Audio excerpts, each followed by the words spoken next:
Breaking news చూస్తున్నాం. కామారెడ్డిలో BJP Congress నేతల మధ్య సవాళ్ల పర్వంతో హైటెన్షన్ వాతావరణం కొనసాగుతోంది. బీజేపీ ఎమ్మెల్యే వెంకటరమణారెడ్డి కలెక్టర్ వద్దకు వెళ్లనున్నారు. తనపై ఆరోపణలపై సాక్ష్యాలతో రావాలని కాంగ్రెస్ నేతలకు మరోసారి సవాల్ విసిరారు. సవాల్ను స్వీకరించిన కాంగ్రెస్ నేతలు కలెక్టరేట్కు వెళ్లేందుకు సిద్దమవుతున్నారు. ఇరు పార్టీల నేతల సవాళ్లతో పోలీసులు అప్రమత్తమయ్యారు.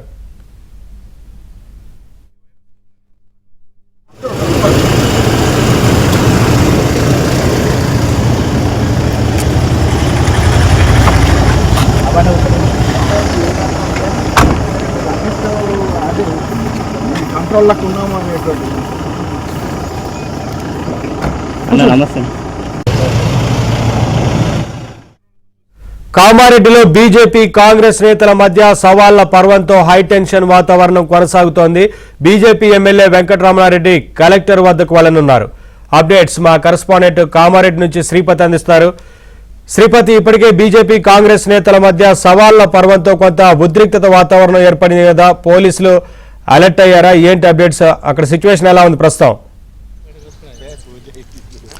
ఎస్ నవీన్, కామారెడ్డిలో కూడా మూడో రోజు టెన్షన్ వాతావరణమే కొనసాగుతోంది. ఇటు బీజేపీ అలాగే కాంగ్రెస్ మధ్య ఏదైతే డిగ్రీ కాలేజీల భూ వివాదానికి సంబంధించిన వివాదం కొనసాగుతుందో దానికి సంబంధించి కూడా మరికొద్ది సేపట్లోనే ఎమ్మెల్యే వెంకటరమణారెడ్డి జిల్లా కలెక్టర్ను కలవబోతున్నారు. ప్రస్తుతం మనం ఎమ్మెల్యే క్యాంప్ కార్యాలయం వద్ద ఉన్నాం. ఇక్కడే ఎమ్మెల్యే రమణారెడ్డి ఇక్కడ నుంచే కలెక్టర్ ఆఫీస్కు బయలుదేరబోతున్నారు. దీనికి సంబంధించి ఆయన ఏర్పాట్లు కూడా చేసుకుంటున్నారు. అయితే కొద్దిసేపటి క్రితమే అందిన సమాచారం ప్రకారం రమణారెడ్డి స్వల్ప అస్వస్థతకు గురయ్యారు. ఆయన జ్వరంతో బాధపడుతున్నారు.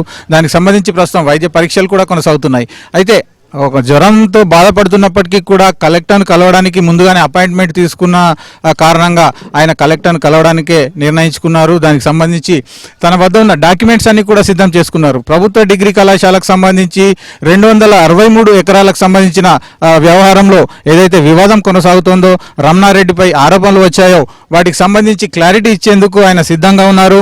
దానికి సంబంధించి డాక్యుమెంట్లు సిద్ధం చేసుకున్నారు. అలాగే తనపై వచ్చిన అవినీతి ఆరోపణలు ఏదైతే భూములు అమ్ముకున్నారు, కొన్ని భూములకు సంబంధించి కొన్ని ప్రైవేటు విద్యా సంస్థలకు కేటాయించిన భూముల్లో అవినీతికి పాల్పడ్డారని కాంగ్రెస్ నాయకులు చేసిన ఆరోపణలపై ఆయన వివరణ ఇవ్వదలుచుకున్నారు.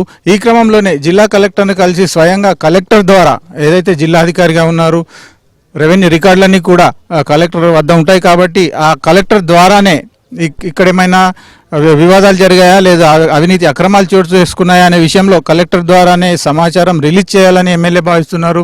దీనికోసం ఆయన కలెక్టర్ అపాయింట్మెంట్ తీసుకున్నారు. మరికొద్దిసేపట్లోనే కూడా కలెక్టర్ను కలవబోతున్నారు. తద్వారా ఏదైతే గత కొన్ని సంవత్సరాలుగా ఈ డిగ్రీ కాలేజీ భూములపై వివాదం కొనసాగుతుందో దానికి ఒక క్లారిటీ ఇవ్వాలి. అలాగే ఎమ్మెల్యేతో పాటు ఆయన కుటుంబ సభ్యులపై వచ్చిన ఆరోపణలకు సంబంధించి ఒక క్లీన్ చిట్ పొందాలి అనే ఒక ఉద్దేశంతో రమణారెడ్డి ఉన్నారు. దీనికోసం ఆయన బహిరంగ చర్చకు సవాల్ చేశారు. కాంగ్రెస్ నాయకులు బహిరంగ చర్చకు రావాలి, వారి వద్ద ఏవైతే అవినీతికి సంబంధించిన ఆరోపణలకు సంబంధించిన ఆధారాలను తీసుకొని రావాలని రమణారెడ్డి సవాల్ చేశారు. ఈ కారణంగానే గత 3 రోజులుగా కూడా ఇక్కడ వివాదం కొనసాగుతోంది.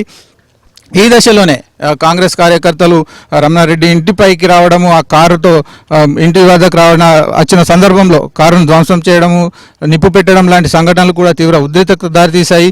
ఇలాంటి పరిస్థితుల్లో రమణారెడ్డి ఒంటరివాడు కాదు, మేము కూడా సపోర్ట్గా ఉన్నామని చెప్పి బీజేపీ రాష్ట్ర నాయకులు కూడా రంగంలోకి దిగారు. ప్రధానంగా బీజేపీ రాష్ట్ర అధ్యక్షుడు రామచంద్రరావు కామారెడ్డికి వచ్చే ప్రయత్నం కూడా చేశారు. ఈ పరిస్థితుల్లోనే ఆయన్ని నిన్న హైదరాబాద్లో హౌస్ అరెస్ట్ చేశారు. అలాగే మిగతా ఎమ్మెల్యేలు, కొందరు ఎమ్మెల్సీలు కూడా రమణారెడ్డికి మద్దతుగా కామారెడ్డికి వచ్చే పరిస్థితుల్లో పోలీసులు అభ్యంతరం తెలిపారు. ఇక్కడ ఉన్న ఉద్రిక్త పరిస్థితుల నేపథ్యంలో ఇటు కాంగ్రెస్ శ్రేణులు దాడులకు పాల్పడడం, అలాగే రమణారెడ్డి ఇంటి మీదకి వచ్చే ప్రయత్నం చేస్తున్న సందర్భాల్లో కాంగ్రెస్ శ్రేణులు కూడా ఉద్రిక్తత కారణమవుతున్న పరిస్థితుల్లో ఇక్కడ భద్రతను మాత్రం కట్టుదిట్టం చేశారు. అంటే మరికొద్దిసేపట్లో కలెక్టరేట్కి వెళ్లే విషయంలో కూడా ఇటు ఇంటి వద్ద అలాగే కలెక్టర్ కార్యాలయం వద్ద కూడా భారీ భద్రత ఏర్పాటు చేశారు. రమణారెడ్డి విసిరిన సవాల్ ప్రకారం కాంగ్రెస్ శ్రేణులు కూడా తమ వద్ద ఉన్న ఆధారాలను తీసుకొని కలెక్టర్ కార్యాలయానికి వచ్చే అవకాశాలున్నాయి. ఈ నేపథ్యంలో ఇద్దరికి ఒకే సమయంలో అనుమతిస్తారా లేదా వేరు వేరు సమయాల్లో కలెక్టర్ అనుమతిస్తారా అనేది మాత్రం వేచి చూడాల్సింది. Naveen, thank you Sripati.